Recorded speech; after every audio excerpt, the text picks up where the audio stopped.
वरना व्यक्ति सोचो कितना परेशान होता है जब आदमी ये सोचता है कि अब मैं मर जाऊं। मर जाने का निर्णय कितना अंतिम निर्णय है। ये निर्णय कोई कब लेता है? जब सारे दरवाजे उसके लिए बंद हो जाते, तब वो सोचता है कि मैं आत्महत्या कर लूं।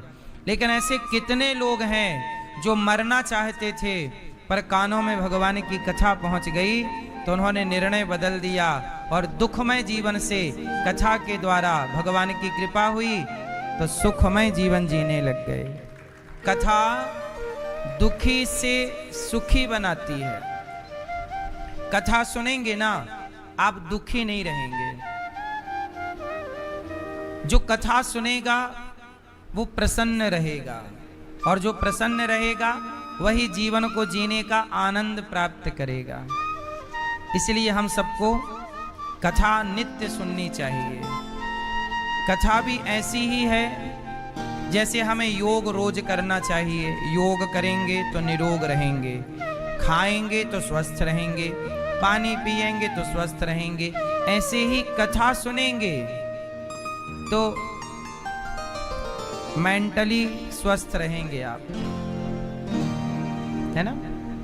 फिजिकली स्वस्थ रहना है, शारीरिक स्वस्थ रहना, तो खाओ पियो, योग करो फिजिकल, और मेंटल तो क्या चाहिए? मानसिकता कौन बदल सकता है? विचार कौन बदल सकता है? ऐसा है ना, देखो सिंपल सी एक बात मैं आपको समझाऊं। एक गिलास पानी है, वो पानी गंदा है, अब उसे साफ करना है तो क्या करें? साफ पानी डालते रहिए। क्या करेंगे? गंदा पानी है एक गिलास और उसे साफ करना है, कैसे करेंगे? क्या करेंगे भैया? साफ पानी डालते रहिए, कंटिन्यू डालते रहिए। क्या होगा? अपने आप वो गंदा पानी समाप्त हो जाएगा और क्या रह जाएगा?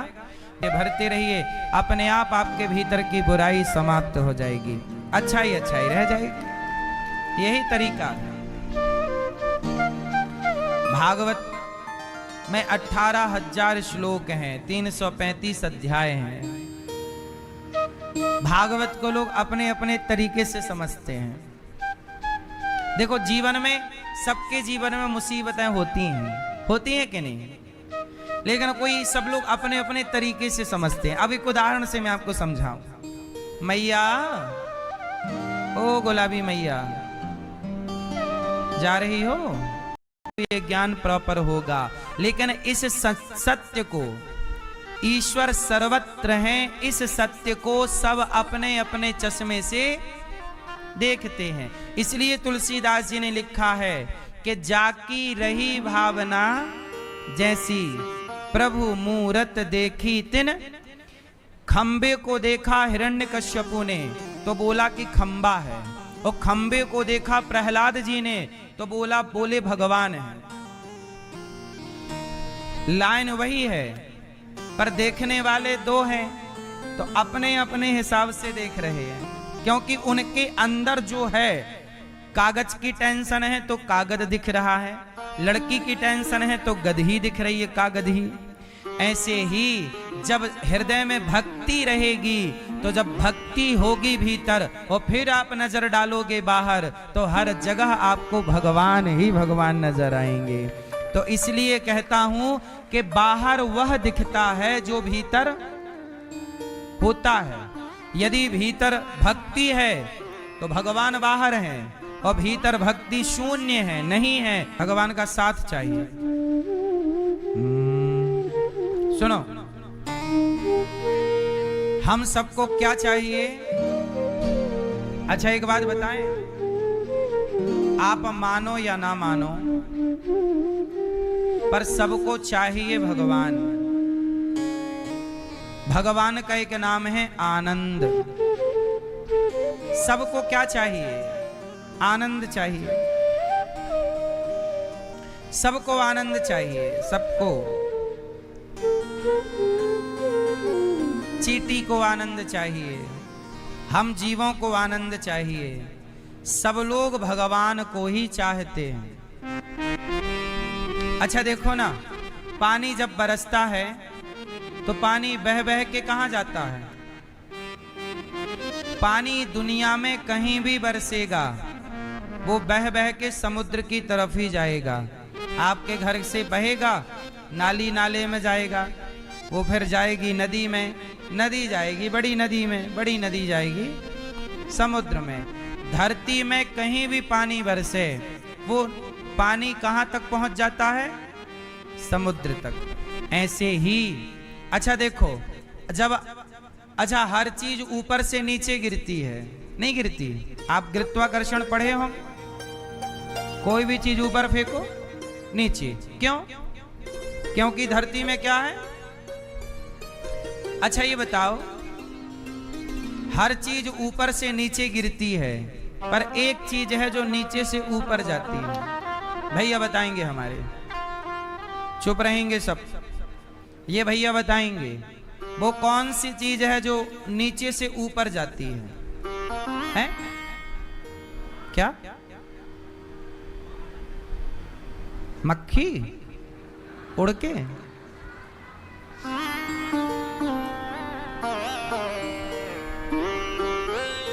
पाप, भाप।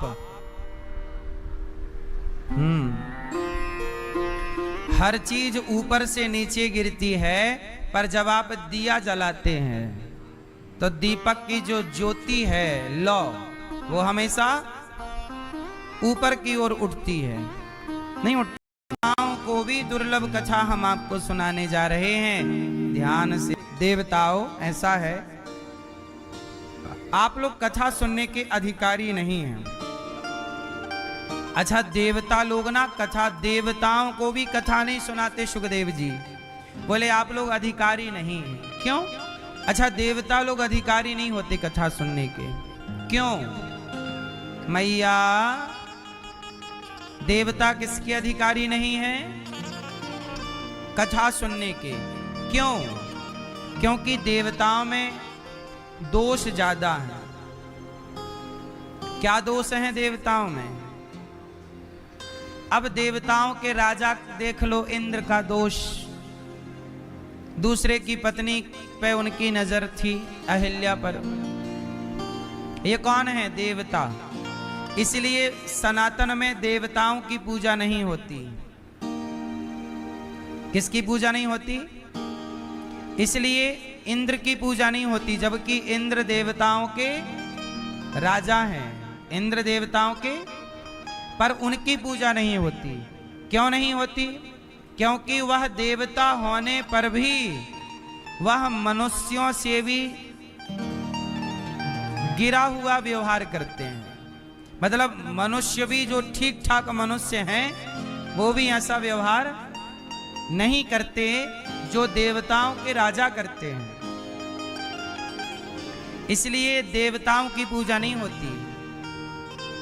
पूजा किसकी होती है? भगवान की।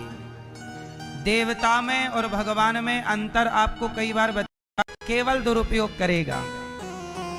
ये जाके हाथ मिलाएगा दुर्योधन से, और दुर्योधन के साथ यदि ऐसे लोग आ जाएंगे तो दुर्योधन की शक्ति बढ़ जाएगी, क्योंकि वो तो भरी सभा में कपड़े उतारने वाला है नारियों के, द्रौपदी के। तब द्रोणाचार्य जी ने कहा कि भाई ये भविष्य में खतरा हो जाएगा, इसलिए कहा कि ऐसा करो कि तुम अंगूठा दे दो दक्षिणा में, चलो लाओ। गुरु द्रोणाचार्य ने किया गलत, एकलव्य से अंगूठा मांग लिया, ये तो गलत था। परंतु गुरु द्रोणाचार्य करते क्या है? कीमत क्या है? हम लोगों को हर चीज सहजता से मिल चुकी है, इसलिए हम लोग ईश्वर की इस देनगी पर कोई उनकी कदर प्रयास कर लेते हैं आगे, भगवान की इच्छा। तो छोटा बच्चा था, सोचिए जन्म के लगभग 1-1.5 साल का हो गया, उसने दुनिया नहीं देखी, कुछ भी नहीं देखा, दिखता ही नहीं उसको। लेकिन जब उसकी आंखों में पहली बार चश्मा लगा और जब उसने देखा तो देख के अपने आप मुस्कुरा पड़ा, स्माइल, होठों पे मुस्कान। क्यों? उसकी दौलत क्या है? उसकी दौलत दृष्टि है। नेत्र के उन उम्मीदों ने, इच्छाओं ने हमें ना जाने क्या बना दिया। कई बार आप क्या कहती हो, हमारे पति हमारे हिसाब से नहीं चलते, हमारी पत्नी हमारे हिसाब से नहीं चलती। सुनो, जब कोई आपके हिसाब से ना चले तो आप उसके हिसाब से चलना शुरू कर दीजिए, समस्या खत्म। तुम जैसा, अच्छा ठीक है हम चलते। किसी को तो समर्पण करना ही होगा।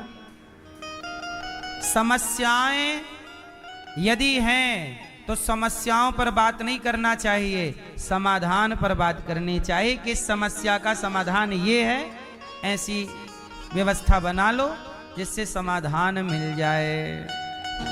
सुखदेव जी ने देवताओं से कहा कि आपको हम भागवत नहीं सुनाएंगे, हैं ये ज्ञान और वैराग्य दोनों परेशान हैं। जब से कलयुग आया है, कलयुग में भक्ति तो फिर भी ठीक है, पर ज्ञान वैराग्य की हालत बड़ी खराब है। कलयुग में भक्ति है थोड़ी सी, पर क्या नहीं है, ज्ञान नहीं। आप लोगों के अंदर भक्ति तो है, पर कमी किस चीज की है, ज्ञान की। कौन सा ज्ञान? ज्ञान होता है, खाने का ज्ञान सबको है, सोने का ज्ञान सबको है, बच्चे पैदा करने का ज्ञान सबको है, ये सांसारिक ज्ञान सबको है। पर जो ज्ञान वास्तविक, जो आपका कल्याण कर दे, वो ज्ञान थोड़ा सा आपको कम है। कौन सा ज्ञान चाहिए? जिस ज्ञान से हमारा चित्त भगवान में लग जाए, हमारा मन भगवान में लग जाए, वो ज्ञान। ज्ञानी कौन, अज्ञानी कौन? मैंने पिछली बार भी ये बात समझाई थी, पता है आपको? ज्ञानी कौन, अज्ञानी कौन? कौन है ज्ञानी? से ही आपने संसार में खूब नाम कमाया, खूब प्रतिष्ठा पाई, खूब पैसे कमाए, खूब बैंक बैलेंस बनाया, परंतु आपने भव सागर को पार करने के लिए प्रभु का भजन नहीं किया, पार लगना नहीं सीखा, तो क्या सीखा, तो क्या पाया? जो यहां कमाया है वो थोड़ी आपका साथी है।